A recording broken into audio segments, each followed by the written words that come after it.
Hello and welcome back to some World of Tanks. Today we're going to be taking a look at an upcoming premium tier 8 British heavy tank, the Crusher.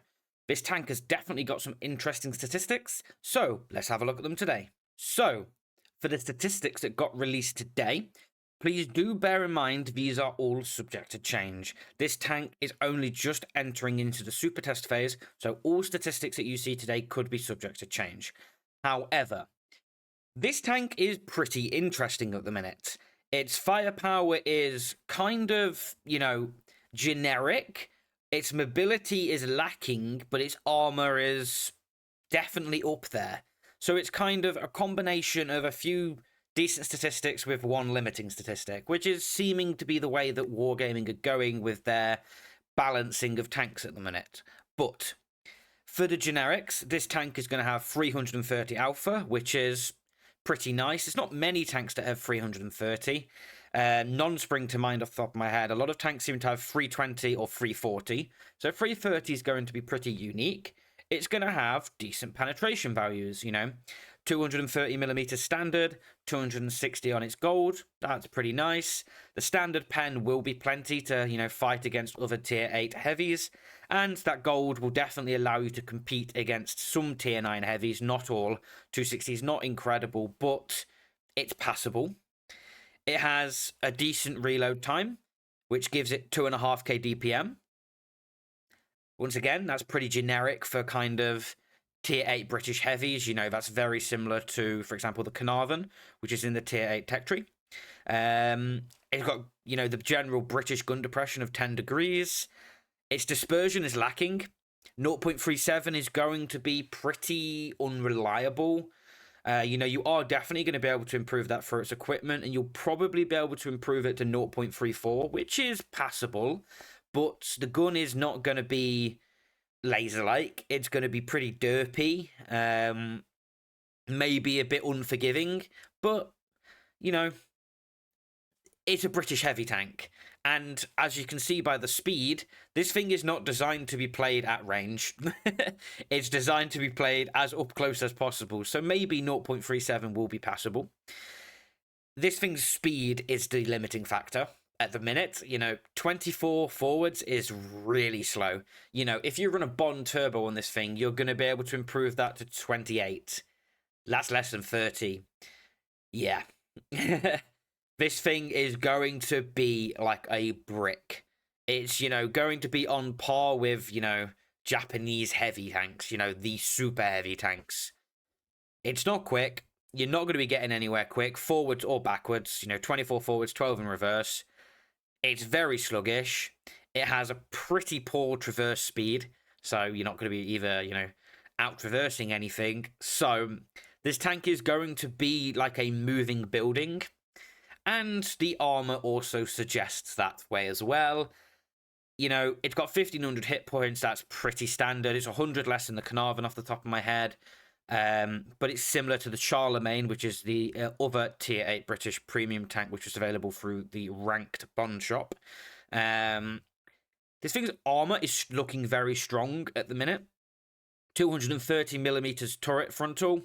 That's going to be pretty nice. That's a little bit less than the Carnarvon and the tech tree, but better than the Charlemagne. So 230 is going to be pretty reliable, against most tier 8 tanks. If they do fire gold heat, it may be an issue. And it will be pretty weak against tier 9 tanks, especially if they are firing heat. But 230 is nice. This thing's hull is looking strong. 230 in its hull. As you can see, it's got this kind of weird slope on it, almost like a circle, it seems to be, like a circle which includes into the side armor. So that's going to be pretty strong. Definitely, the lower plate is going to be this thing's weak plate. We're yet to see an armor model of this tank, so potentially this thing's lower plate could be angled, similar to potentially an E5. It looks like it may be a little bit boat-shaped, so maybe shooting it in certain areas is going to be worse than others. We're yet to see, but its lower plate is pretty big, so that is going to be a limiting factor. But potentially, if you can put this thing hull down, use its 10 degrees of gun depression, its effective armor on the turret will be stronger because it's using its gun depression. It looks like the gun elevation is potentially a little bit independent than the actual turret. So it looks like the gun's going to depress, not the actual turret, which once again is going to be nice because it means that, these cupolas, which once again, they do look pretty small, are going to stay pretty hidden if you're over a ridge and you're only peeking with your gun. And that hull is not going to be, an overarching weak point because you should be, angling it up and pointing down with your gun. So this thing looks pretty slow, but the armor, it has the armor, so it has to be slow. But it also seems to have DPM, so it seems to be like a close range DPM kind of tank, which is going to be really slow to get into position, but when it does get into position, maybe pretty annoying to dig out, especially if, you're fighting tier 8 versus tier 8, tier 7 versus tier 8. That would be pretty scary, potentially. This thing has decent armor, decent shells, AP standard, gold APCR, normal HE. So it hasn't got access to HESH, which is okay. That's pretty good. So you've not got too big of a monster. It's only got 54 millimeters of HE pen, so that's pretty low. But its shell velocity is pretty nice. 10-10 standard for AP. That's pretty quick. And 1180 for gold APCR. It's not the quickest, but once again, you shouldn't really be sniping at range, so shell velocity shouldn't make too much of a difference in this thing, because once again, you're really slow, and you have armor, so you probably want to play this thing as kind of a slow, sluggish brawler. But let's compare this tank's statistics in detail to both the Carnarvon and the Charlemagne, which in my opinion are the two most similar tanks statistically to this tank. Here are those statistics. So, once again, do bear in mind, all of the Crusher statistics are subject to change. It is only in its super test period, but I'm going to compare them to the Charlemagne and the Carnarvon, which statistically are pretty similar. Not all of the statistics are the same, but generally they are pretty similar. So, for DPM, the Crusher is, pretty similar to the Carnarvon, 2538 compared to 2695 of the Carnarvon. It's a bit less. The Carnarvon is known for its DPM, and, that's kind of one of its party tricks. So this thing is going to be pretty high, especially, when you have got that gun rammer on it. But it is going to be a little bit less than the Carnarvon, so, is what it is. But it is significantly better than the Charlemagne. This thing's alpha is pretty interesting. It is much better than the Carnarvon's, 330 compared to 280. But it is not as good as the Charlemagne's, which is 440. But 330 alpha is interesting. It's kind of a middle ground between, those tanks which have 400 plus alpha and those tanks which have the high 280s. So it's going to be pretty nice. It's going to be similar to kind of those tanks which have 320 or 340. So it's that kind of right in between. Dispersion-wise, it's miles better than the Charlemagne, which is, its gun is horrendous. But it's going to have worse dispersion than the Carnarvon. However, 0.37 can be brought down to about 0.34 with good equipment, good crew, food, using all of the stuff to bring that dispersion down, and then, you're getting to like 0.34, and 0.34 is passable. It's not incredible. It's not going to be able to sit on a ridgeline like a Carnarvon, which does have the better DPM and the better gun handling, but it is still going to be able to sit on a ridge and be pretty effective. But its aim time is, once again, pretty similar to the Carnarvon. So as you can see, it's already looking pretty similar to a Carnarvon, but you'll see the differences in a second. But it's miles better than the Charlemagne. Like, 2.2 seconds aim time is just pretty nice. It's not incredible. It's not terrible. It's basically that. However, the speed, the mobility of this tank is its limiting factor, okay? 24 forwards, 12 in reverse. When you compare that to, the 35 forwards and the 34 of the Carnarvon, yeah, it's slow. It has the same reverse speed as a Carnarvon, which I feel is pretty generous. They could have really got away with giving this thing, 9, 10 in reverse. Giving it 12 in reverse, I feel, is pretty generous, but could be changed, super test statistics and all. But 24 forwards, even if you're running a Bond Turbo, you're not going to get this thing really that close to 30. So this thing is going to be very sluggish. HP wise, it's the same as a Charlemagne, 100 less than the Carnarvon. So, you'll probably be running hardening, definitely a turbo on this thing, because of that speed. So you'll probably be running hardening, turbo, rammer, and potentially have a second setup, which drops the hardening for V-stabs maybe on a more open map. View range wise, even though it's a heavy tank, it's not particularly relevant. It's still nice to look at. It's smack bang between the Charlemagne and the Carnarvon, bang average 390. However, this thing's kind of specialty is seeming to be its armor.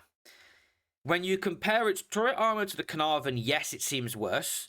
But if you remember, when we did look at the photo of this tank, it looks like the gun potentially depresses and raises independently than the rest of the turret.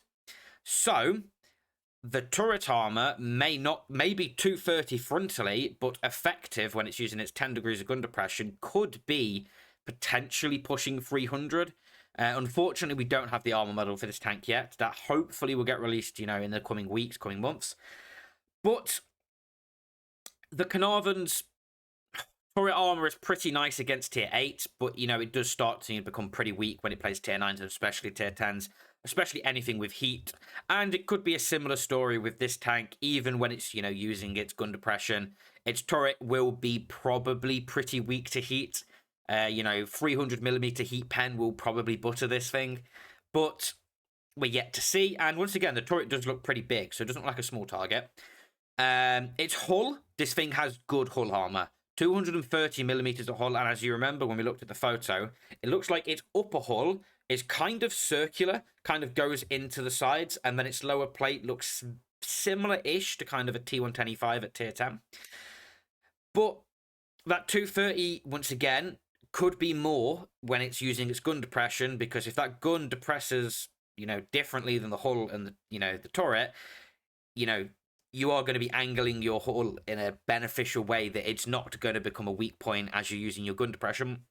So that could be pretty scary. But on flat ground, 230 it's okay.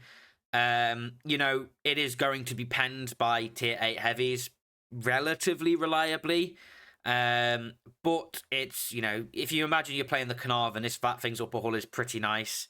Once again, this thing could have some funky angling because, it's circular. You might have to shoot it straight in the center. If you shoot it off to the edges, it's maybe ricochets. Or it might be, just not pen. But the lower plate on this tank is looking like its weak point. We're just not sure how the lower plate's going to be modeled, whether it's going to be, weak all over, or whether it's going to have, be weaker in the center and stronger at the sides, because it looks kind of boat-shaped. But we're yet to see.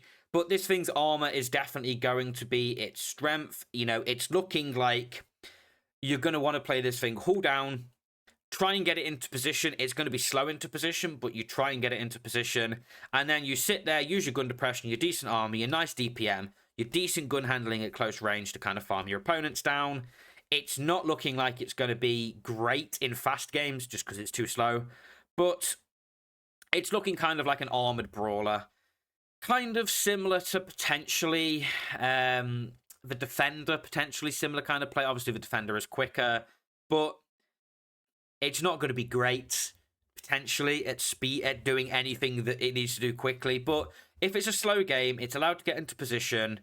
It's going to be, I feel, pretty scary with these current statistics, which could be changed. We don't know.